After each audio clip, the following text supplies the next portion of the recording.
नमस्कार. आपणा सर्वांचे खूप खूप मनापासून प्रेमपूर्वक स्वागत आहे. लाडकी बहीण योजना. लाडक्या बहिणी या योजनेमध्ये योजना जेव्हा सुरू झाली तेव्हा लाडकी बहीण योजनेमध्ये 2 कोटी जवळजवळ 70 लाखपर्यंत लाडक्या बहिणी या लाभ घेत होत्या. परंतु लाडक्या बहिणी जसे जसे KYC प्रक्रिया सरकारने सुरू केली तसे तसे लाडक्या बहिणी या योजनेतून कमी होण्यास सुरुवात झाली. आता सर्वांनाच माहीत आहे लाडकी बहीण योजनेमध्ये की आता तुमचे जर 21पेक्षा कमी वय असेल तर तुम्हाला लाडकी बहीण योजनेचा लाभ मिळणार नाही. 65पेक्षा जास्त तुमचं वय झालेलं असेल तर तुमचा लाभ आता बंद होणार. तुमच्या घरात जर 4 चाकी आहे ट्रॅक्टर सोडून तरीसुद्धा तुमचा लाभ आता बंद होणार आहे.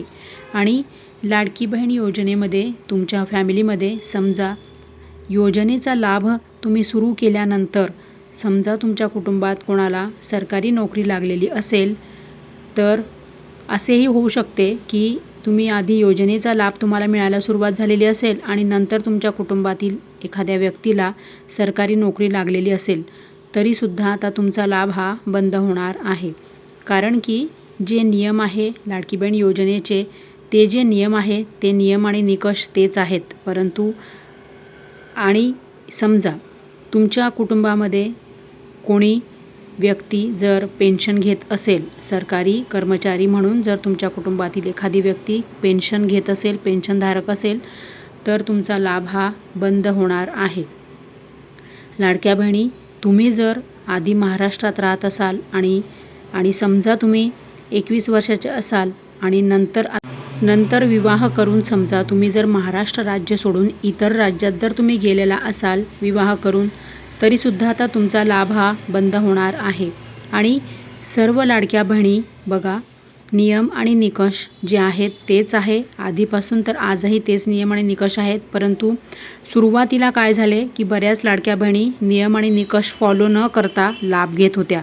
त्यामुळे अशा सगळ्या ज्या लाडक्या बहिणी आहेत त्यांचा डेटा सरकारकडे मिळाल्यामुळे अशा लाडक्या बहिणी आता अपात्र झालेल्या आहेत.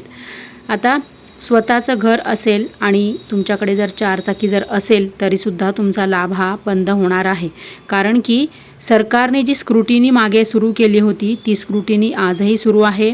परंतु ती ऑनलाईन पद्धतीने सरकार प्रत्येक लाडक्या बहिणीचे स्क्रुटिनी करत आहे.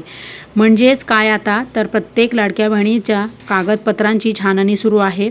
आणि या कागदपत्रांच्या मध्ये तुमची जर काही चूक आहे, तुम्ही जर चुकीची माहिती दिलेली असेल किंवा तुम्ही चुकीच्या पद्धतीने जर लाभ घेतलेला असेल तर आता अशा सगळ्या लाडक्या बहिणींचा लाभ हा सरकारने बंद केलेला आहे. म्हणूनच हा आकडा जो आहे दररोज लाडकी बहीण योजनेतून हा वाढतच चाललेला आहे. आणि लाडकी बहीण योजनेमध्ये ज्या लाभ घेणाऱ्या लाभार्थी महिला आहेत त्या दररोज कमी होत चाललेल्या आहे. त्यामुळे सर्व लाडक्या बहिणींनी लक्ष देऊन काटेकोरपणे या गोष्टी सगळ्या लक्षात घ्या.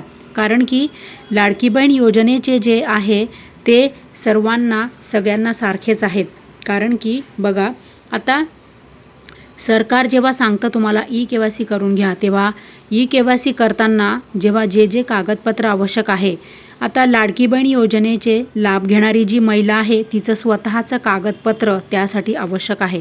त्यासाठी तिचे कागदपत्रांमध्ये पण जर आता फरक असेल, चूक असेल, काही बदल असेल तरीसुद्धा तुमचा लाभ हा बंद होऊ शकतो. त्यामुळे तुमच्या हातामध्ये आता वेळ आहे. कारण की अजून KYC प्रक्रिया सुरू झालेली नाही. KYC प्रक्रिया सुरू व्हायच्या आधी तुम्ही तुमच्या कागदपत्रांची जी आहे ती तुम्ही सगळी तपासणी करून घ्या, चेक करून घ्या. कारण की आता समजा तुमचं जे काही आधार कार्ड आहे तुमच्या आधार कार्डमध्ये तुमचा समजा तुम्ही मोबाईल नंबर तुमचा जर बदललेला असेल आणि तुम्ही जर तो आधार कार्डमध्ये जर तुमचा बदललेला नंबर तुम्ही अपडेट केलेला नसेल तरीसुद्धा तुमचा लाभ हा बंद होणार आहे.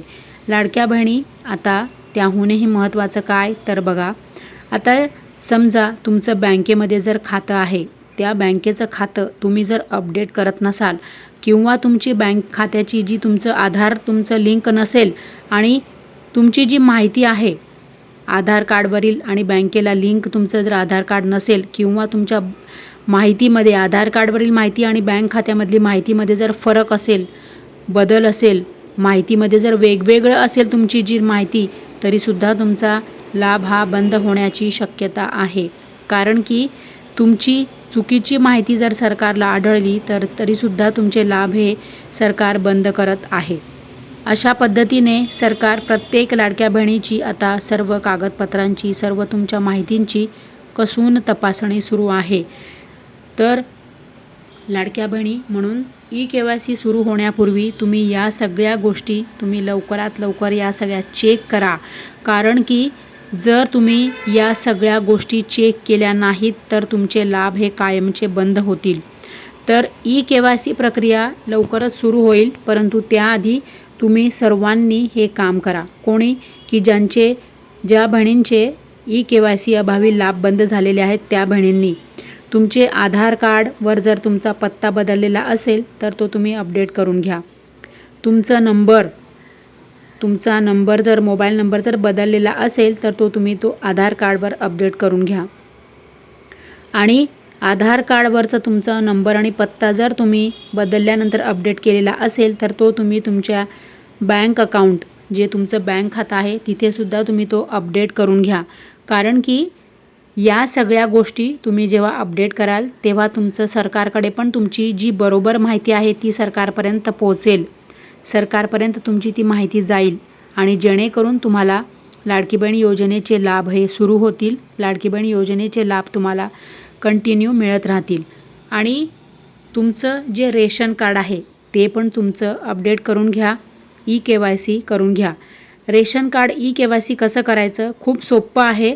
रेशन दुकानावर जायचं आहे तुम्हाला. तुम्ही ज्या रेशन दुकानावरून तुमचं धान्य घेतात त्या रेशन दुकानावर तुम्हाला जायचं आहे. आणि त्या रेशन दुकानावर गेल्यानंतर तिथे तुमचं आधार कार्ड, तुमचं पॅन कार्ड, तुमचं जे काही पासबुक आहे बँकेचं ते तुम्हाला तिथे घेऊन जायचं आहे. ते त्यांना दाखवायचं आहे.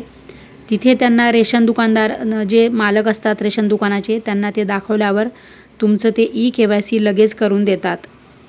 आता तुमचं रेशन कार्ड झालं, बँक खातं झालं, आधार कार्ड झालं. आता तुमचं DBT, तुमचं जे DBT अकाउंट आहे ना ते तुम्ही अपडेट करून घ्या. DBT म्हणजे काय तर डायरेक्ट बेनिफिट ट्रान्सफर. जेव्हा सरकारी योजना ज्या काही आता भरपूर अनेक सरकारी योजना आहेत, त्यामुळे आता एक व्हिडिओ मी असा आणणार की त्यामुळे तुम्हाला सगळ्या सरकारी योजनांची माहिती देणार. सरकारी योजना खूप आहेत. सरकारी योजनांचा लाभ घेण्यासाठी तुमचे सरकार जे तुम्हाला योजनांचे पैसे पाठवतं ते डायरेक्ट तुमच्या बँक अकाउंटमध्ये येत नाही. ते DBTच्या माध्यमातनं, म्हणजे तुमचे पैसे जे आहेत सरकारी योजनांचे पैसे ते DBTच्या माध्यमातनं तुमच्या अकाउंटमध्ये जमा होत असतात. त्यामुळे तुमचे पैसे तुम्हाला केव्हा मिळतील तर जेव्हा तुमचं DBT अकाउंट हे तुमचं जर अपडेट असेल तरच तुम्हाला पैसे मिळतील. कदाचित असंही असू शकतं की बऱ्याच लाडक्या बहिणींचे कमेंट येतात की आमचे सगळं बरोबर आहे तरी पण आम्हाला हप्ते मिळत नाही. तर तुमचे हे सगळे जे अकाउंट आहे ते तुम्ही चेक करा, तर अपडेट करा आणि ई-KYC पूर्ण करून घ्या. म्हणजे जेणेकरून तुम्ही जर पात्र असाल तर तुमचे जर हप्ते अडकलेले असतील तर तुम्हाला हप्ते 100% तुम्हाला मिळतील. म्हणून या सगळ्या गोष्टी तुम्ही लवकरात लवकर सगळ्या अपडेट करून घ्या. तुमचं हे सगळं जर अपडेट केलं तर तुमचे सगळे रखडलेले हप्ते पण तुम्हाला पूर्ण मिळू शकतात. तर हा व्हिडिओ सगळ्यांना शेअर करा.